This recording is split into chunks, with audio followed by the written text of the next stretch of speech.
রাতারাতি নায়ক হয়ে ওঠার গল্প ক্রিকেট কেন, সব খেলাতেই কিছু কম নেই, কিন্তু অন্ধকার পেরিয়ে তাদের আলোয় পৌঁছানোর গল্প রিঙ্কুর মতো যন্ত্রণা নয়।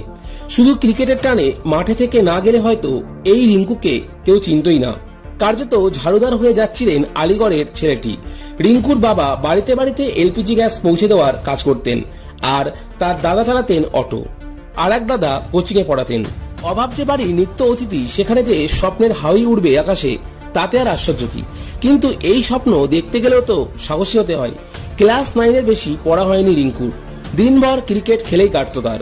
যতটুকু আয় হতো তাই দিয়ে পরিবারের ধার শোধ করতে করতেই কেটে যেত। 2018 সালের বিবর্ণ গল্পটা ধীরে ধীরে বদলাতে শুরু করে। 2018 সালের নিলামে মুম্বাই ইন্ডিয়ান্সের সঙ্গে লড়াই করে 80 লক্ষ টাকায় নাইটরা তুলে নিয়েছিল রিঙ্কুকে। তখন অনেকেই প্রশ্ন করেছিল কেকেআরের মনোভাব নিয়ে। নাইটরা যে ভুল করেনি তার প্রমাণ মিলল পরবর্তী সময়ে। রিঙ্কু 5 বছর আগে বলেছিলেন, ভেবেছিলাম 20 লক্ষ টাকায় কোনো এক টিম কিনে নিতে পারে আমাকে, আমার দর যে 80 লক্ষ হতে পারে তা আমি ভাবিনি। কেকেআর আমাকে নেওয়ার পর একটাই জিনিস মাথায় এসেছিল, দাদার বিয়েতে কিছু টাকা দিতে পারবো, বোনের বিয়ের জন্য কিছু টাকা রাখতে পারবো, আর ঠিকঠাক বাড়ি নিতে পারবো যেখানে থাকতে পারবে আমার পরিবার।